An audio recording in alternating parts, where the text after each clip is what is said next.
আসসালামু আলাইকুম ভিউয়ার্স, আজকে আসলাম আমি আপনাদের জন্য কোনো ধরনের ডিম ছাড়া অসাধারণ একটা পুডিং রেসিপি নিয়ে।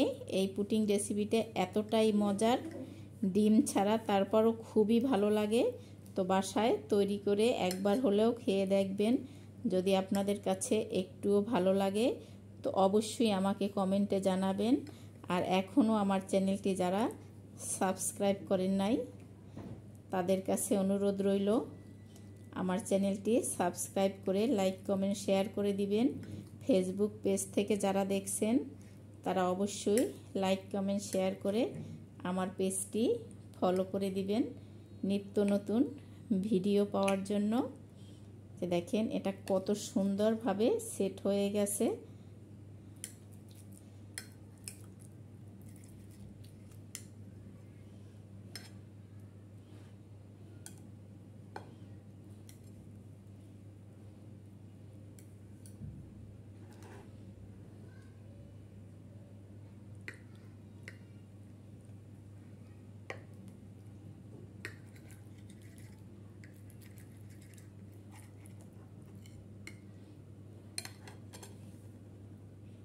একটা পিস আমি তুলে দেখাচ্ছি।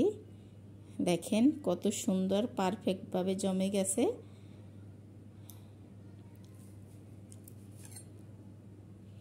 আপনারাও সহজভাবে বাসায় তৈরি করে নিতে পারেন এই রকমের অসাধারণ পুডিং রেসিপি ডিম ছাড়া।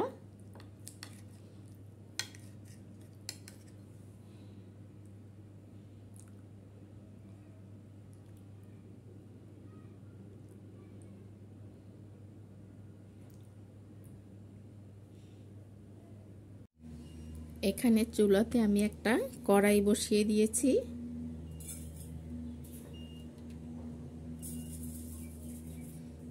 দুই টেবিল চামচ চিনি দিয়ে দিলাম। চিনিটা ক্যারামেল হওয়া পর্যন্ত অপেক্ষা করব।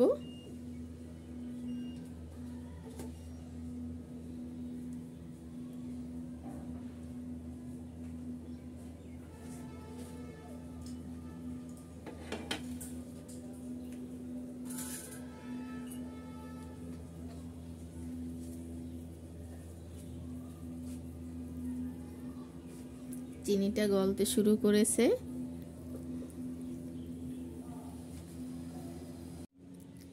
চিনিটা কিন্তু গলে গিয়েছে আর ক্যারামেল হতে শুরু করেছে। আমি একটা গোল্ডেন কালার করে নেব ক্যারামেল করে, যাতে পুড়ে না যায়, খেয়াল রাখতে হবে। এখানে কিন্তু সুন্দর একটা কালার এসে গেছে।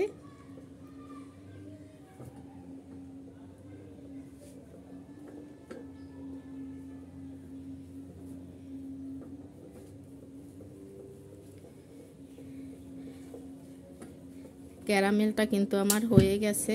আমি চুলাটা অফ করে দিলাম।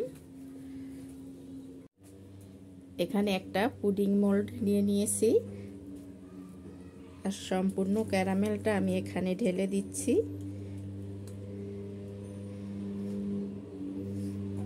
ঢেলে সাথে সাথে আমি এটা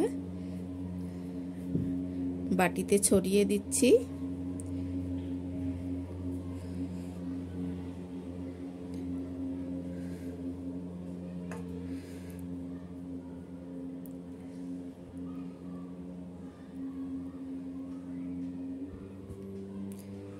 এই যে এখন এটা শক্ত হওয়া পর্যন্ত অপেক্ষা করছি আমি। এখানে আমি 2 টেবিল চামচ কাস্টার্ড পাউডার নিয়ে নিয়েছি আর আমি কিছুটা দুধ দিয়ে আমি এই কাস্টার্ড পাউডারটা ভালো করে গুলে রাখছি।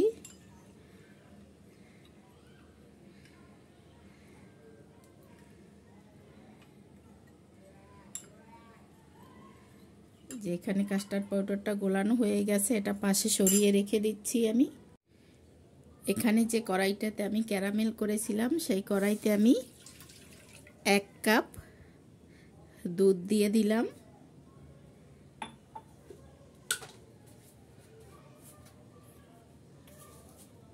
আর সাথে দিয়ে দিচ্ছি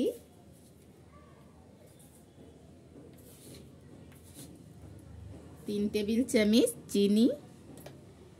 চিনি আপনারা পরিমাণ বুঝে দিবেন, যে যতটুকু মিষ্টি খেতে পছন্দ করেন।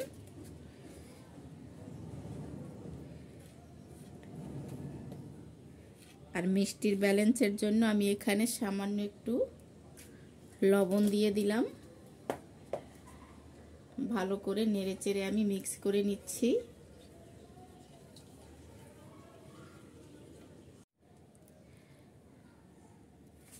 এখানে দুধের সাথে আমি হাফ কাপ পরিমাণ সুজি দিয়ে দিলাম, আর সুজিটা ভালো করে আমি মিক্স করে নিচ্ছি।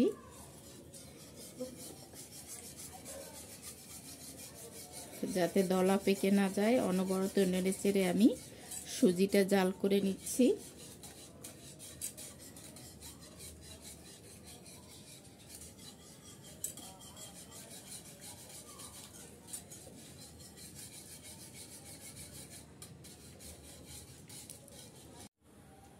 এখানে সুজিটা একটু ঘন হয়ে আসলে আমি যে এখানে কাস্টার্ড পাউডারটা রেখেছিলাম গুলে, আবার একটু নেড়ে চেড়ে, তলানিতে লেগে যায় কিন্তু কাস্টার্ড পাউডারটা, তাই একটু নেড়ে চেড়ে আমি এখানে দিয়ে দিচ্ছি। দিয়ে আমি ভালো করে আবার মিক্স করে নিচ্ছি সুজির সাথে।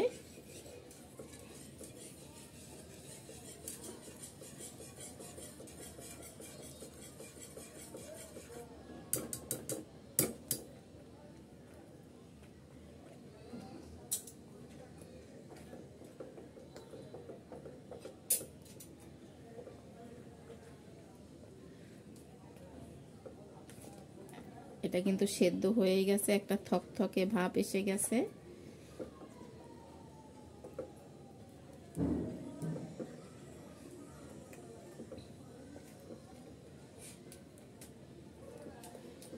চুলাটা অফ করে দিচ্ছি আর চুলা থেকে নামিয়ে নিচ্ছি। এটা কিন্তু হয়ে গেছে, দেখেন ঘনত্বটা ঠিক এই রকমের হবে।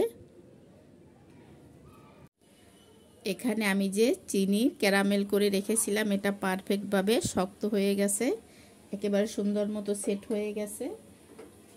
এখন এখানে সম্পূর্ণ সুজিটা আমি ঢেলে দিচ্ছি।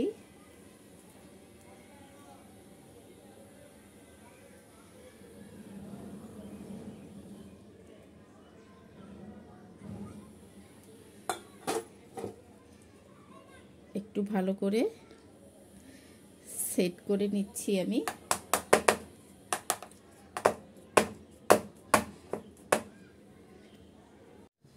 এখানে কড়াইতে আমি পানি বসিয়ে দিয়েছি আর একটা স্ট্যান্ড দিয়ে দিয়েছি। এখন আমি এই মোলটা বসিয়ে দিলাম, বসিয়ে আমি একটা ঢাকনা দিয়ে ঢেকে দিচ্ছি 20 মিনিট। ফিরে আসছি 20 মিনিট পরে। এখানে আমি মোলটা 20 মিনিট চুলাতে বসিয়ে রেখেছি। এখন আমি চুলাটা অফ করে নামিয়ে নেব এবং একটু ঠান্ডা করে ফ্রিজে রেখে দেব 1 ঘন্টা, তারপর আবার ফিরে আসছি। এখানে দেখেন আমি বাইরে রেখে সম্পূর্ণ ঠান্ডা করে তারপর নর্মাল ফ্রিজে আমি 1 ঘন্টা সময় রেখেছি। এখন আমি মোলটা আউট করে নিচ্ছি।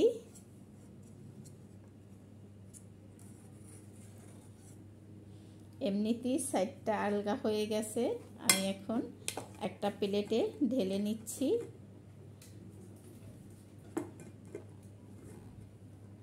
এই যে দেখেন আমি প্লেটে ঢেলে নিলাম। কোনো ধরনের ডিম ছাড়া আমার পুডিংটা কত সুন্দরভাবে সেট হয়ে গেছে। দেখেন এরকমের পুডিং আপনারাও যদি বাসায় বানাতে চান তো অবশ্যই আমার ভিডিওটা সম্পূর্ণ দেখে তারপর তৈরি করবেন, পারফেক্টভাবে তৈরি হবে। আর এটা খেতে অসাধারণ লাগে। যদি একটুও ভালো লাগে তো অবশ্যই আমাকে কমেন্টে জানাবেন। আর আমার পাশে থাকার জন্য আমার চ্যানেলটি সাবস্ক্রাইব করে লাইক কমেন্ট শেয়ার করে দিবেন। পাশের বেল আইকনটি ক্লিক করে দিবেন। ফেসবুক পেজ থেকে যারা দেখছেন তারা লাইক কমেন্ট শেয়ার করে আমার পেজটি ফলো করে দিবেন।